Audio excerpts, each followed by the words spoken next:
پاکستان ایک اسلامی فلاحی ریاست بنے گی. بڑا کلیئر نظریہ تھا.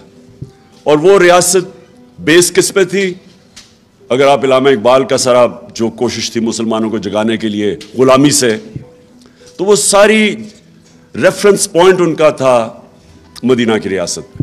کیونکہ وہ ابھی بھی مسلمان سمجھتے ہیں کہ وہ گولڈن پیریڈ تھا مسلمانوں کا، جدھر جو پرنسپلز نبی صلی اللہ علیہ وسلم نے بیس کیے تھے، ان پرنسپلز کے بیسز پہ وہ قوم جس کی کوئی حیثیت نہیں تھی اس نے دنیا کی امامت کی. اور یہ ہسٹوریکل فیکٹ ہے. یعنی یہ ایک ایسی چیز ہے جو آپ کہانیاں نہیں کہہ سکتے، متس نہیں کہہ سکتے. جس طرح گریک میتھولوجی ہے، متس ہے، لیکن یہ ہسٹوریکل فیکٹ ہے کہ 622 اور 632 کے بیچ میں دنیا کی تاریخ کا سب سے بڑا انقلاب آ گیا تھا. وہ انفارچونیٹلی ہمارے ملک کے اندر کبھی اس کی ہم نے اپنی یونیورسٹیز میں ڈیبیٹ نہیں کی، ہم نے اپنے بچوں کو نہیں بتایا کہ وہ کیا چیز تھی کہ ایک دم ٹرانسفارم ہو گئے انسان. لوگ میں اسکول میں جب ہمیں پڑھایا جاتا تھا تو ہمیں یہ تاثر آتا تھا کہ وہ جنگیں مسلمانوں نے جیتی، اس لیے وہ ایک دنیا کی عظیم قوم بن گئے. تو جو یہ 10 سالوں کے اندر صرف 12 سے 1400 ٹوٹل، 1200 سے 1400 ٹوٹل جو کیجولٹیز تھی دونوں طرف، یہ ٹوٹل یہ تھی 10 سالوں میں، جبکہ وہ سارا عرب ان کے نیچے آ گیا تھا. تو وہ فکری انقلاب تھا.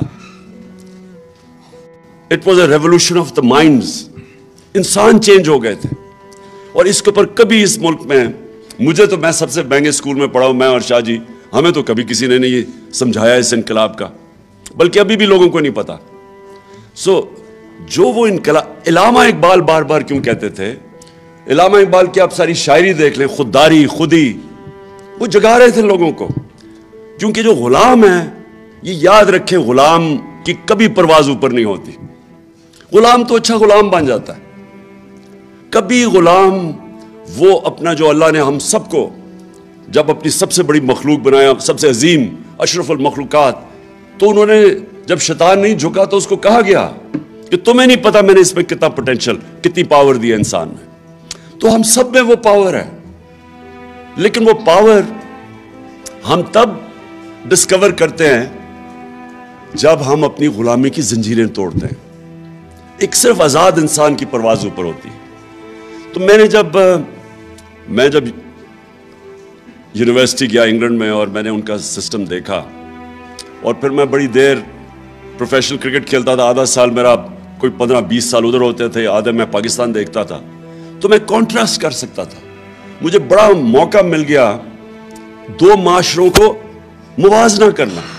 ڈفرنسز کیا ہے ہمارے، کیا ان کی طاقت ہے، کیا ہماری طاقت ہے، کیا ان کی کمزوریاں ہیں، ہماری کمزوریاں کیا ہے. یہ مجھے بڑا زبردست، آدھا مہینہ آدھا سال ادھر گزارتا تھا، آدھا سال پاکستان گزارتا تھا. تو مجھے دونوں جو سوسائٹیز تھی ان کو میں نے بڑی اندر سے دیکھا. اور میں شاید وہ پاکستانی تھا جس کو ایک برطانیہ کے انگلش اسٹیبلشمنٹ نے اپنایا، تو میں نے اندر سے ان کو دیکھا. تو دیکھیں، جو چیز ایک اگر معاشرے نے اوپر جانا ہے، اس کی پرواز اوپر جانی ہے، تو آزادی کے بغیر معاشرہ اوپر نہیں جا سکتا. اب وہ کیا چیزیں، اور اسی دوران میں نے پھر سٹڈی کیا اپنی تاریخ. اسی دوران یہاں سے جب گیا نہیں مجھے پتا تھا، آہستہ آہستہ میں نے اپنی تاریخ، اپنی دین، اس کو سٹڈی کیا. تو میں نے ریئلائز کیا کہ جو اللہ کیوں ہمیں حکم دیتا ہے کہ ان کے راستے پہ چلو، ہماری بہتری کے لیے. کیونکہ وہ دنیا کی تاریخ کا سب سے سکسیسفل ماڈل تھا. کبھی بھی نہیں ہوا کہ اتنے تھوڑے وقت میں 2 سپر پاورز گھٹنے ٹیک جائیں ان لوگوں کی جن کی حیثیت ہی کوئی نہیں تھی، کوئی ٹیکنالوجیکل ایڈوانس نہیں تھا.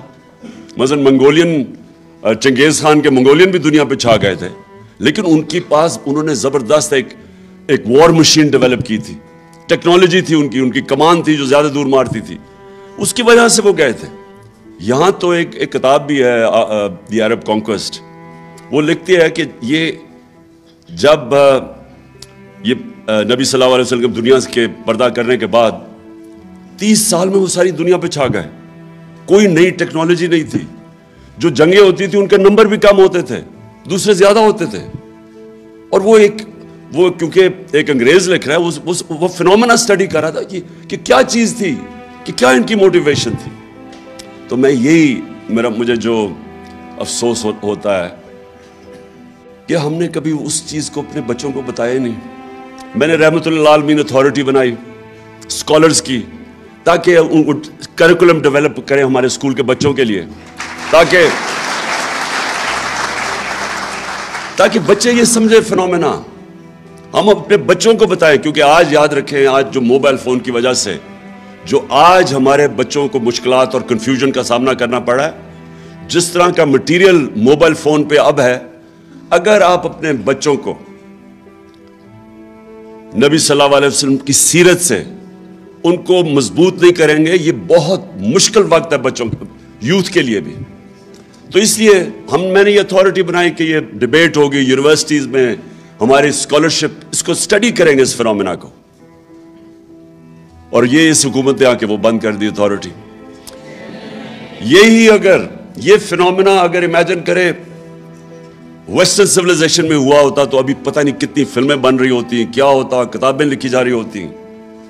ان کے ہالی ووڈ کے اندر بتایا, کیونکہ کبھی بھی اتنے تھوڑے وقت پہ اتنے عظیم لوگ ہی نہیں آئے. یہ بھی ہسٹوریکل فیکٹ ہے. جو نبی کے ارد گرد تھا وہ ایک عظیم انسان بن گیا. حضرت بلال جو غلام تھے, انہوں نے 2 جنگوں کے اندر قیادت کی. انسانوں کو بدل دیا. میرا پوائنٹ سرا یہ ہے. اور انسان بدلتا ہے ذہن کے اندر, جب آپ اس کو آزاد کرتے ہیں, اس کو بڑا ضروری تعلیم دیتے ہیں, صحیح تعلیم دیتے ہیں. تعلیم بھی ہر کوئی تعلیم آزاد نہیں کرتی. اور تعلیم اور پھر انصاف. مدینہ کی ریاست کی بنیاد عدل اور انصاف تھی. کیونکہ جو ابھی شیرین نے بڑی بات کی کہ جو جسٹس ہے, جو انصاف ہے, وہ انسان کو حقوق دیتا ہے, اور انسان کے جو ہیومن رائٹس ہیں وہ انسانوں کو آزاد کر دیتا ہے. اور میں نے کیسے دیکھا, کیونکہ میں تو یہاں جب گیا تو یہاں ایوب خان کی ڈکٹیٹرشپ تھی. تو ادھر جب میں نے دیکھا کہ اسٹوڈنٹس, یونیورسٹی اسٹوڈنٹس, ان سب کو اپنے رائٹس کا پتہ تھا. اتنی سی کوئی ان کا وزیر وغیرہ کوئی ایسے لگے کہ اس نے ٹیکس پیئر کا پیسہ غلط خرچ کر دیا, اسٹوڈنٹس بول پڑتے تھے, ڈیمونسٹریشنز ہو جاتی تھی. اتنے آگاہ تھے وہ کہ ہمارے حقوق کیا ہیں. آزاد لوگ تھے, اور آزاد لوگ پریشر ڈالتے ہیں حکومت کے اوپر. اس کی جرت نہیں ہوتی کہ لوگوں کے حقوق کی خلاف ورزی کرے.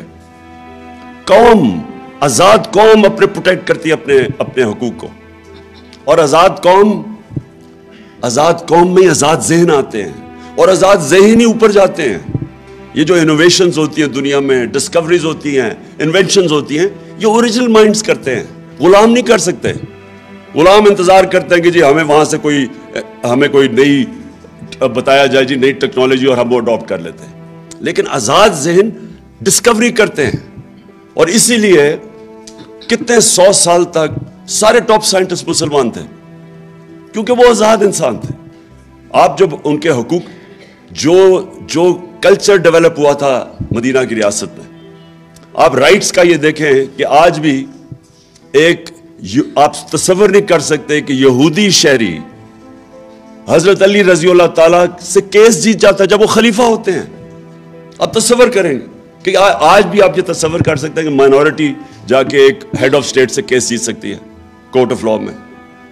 تو انہوں نے سب سے زیادہ ایمفسس انصاف پہ دیا اور رائٹس پہ. عورتوں کو لبریٹ کیا, جو پہلی دفعہ عورتیں جو اصل لبریشن رائٹس دیے ان کو, انہیریٹنس, پراپرٹی رائٹس.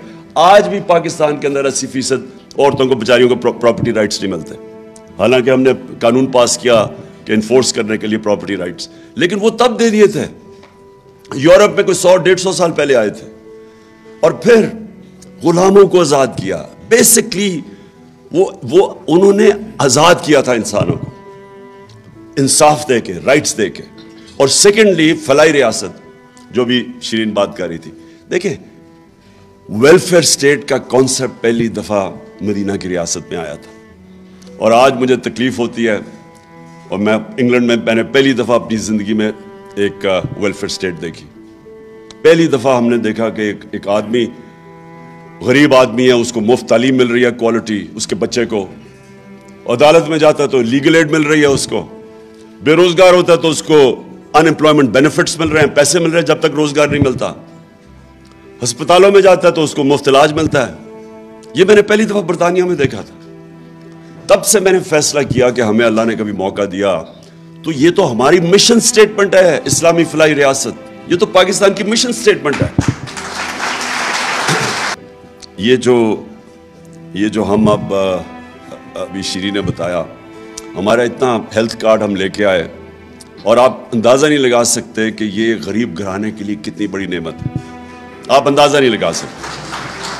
جو آدمی, میں نے شوکت عالم کینسر ہاسپٹل کیوں بنایا تھا, والدہ کو کینسر تھی, تکلیف میں تھی, یہاں کوئی ہاسپٹل نہیں تھا.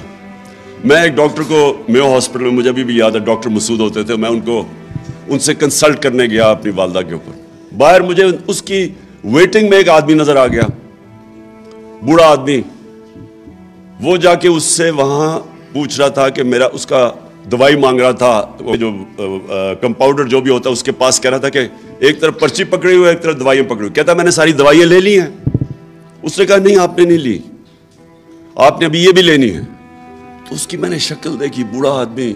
تو جب وہ گیا میں نے اسے پوچھا کیا ہوا اس نے کہا یہ سارا دن مزدوری کرتا ہے اور ساری رات اپنے بھائی کے ساتھ بیٹھتا ہے جو کینسر سے مر رہا ہے. تب میں نے فیصلہ کیا کہ ہمارے جیسے لوگوں کو اتنی تکلیف, امیجن کریں بیچارے غریبوں کے اوپر کیا گزرتی.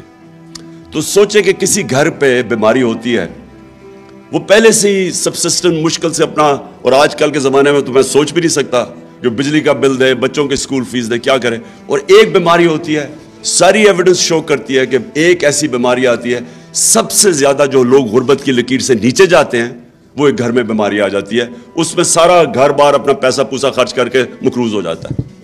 تو وہ ہیلتھ کارڈ انہوں نے بند کر دیا, اور وہ بے حسی دیکھیں لوگوں کی. وہ یہ کہہ رہی ہے کہ عمران خان کو فائدہ ہو جائے گا اس لیے بند کر دو. وہ دوسرا بھی سوچ رہا ہے, ہاں وہ کہہ رہا ہے, وہ دوسرا کہہ رہا ہے, وہ شہباز شریف, کہ ہاں بند کر دیتے ہیں اور میں کہوں گا ہمارے پاس پیسہ نہیں ہے.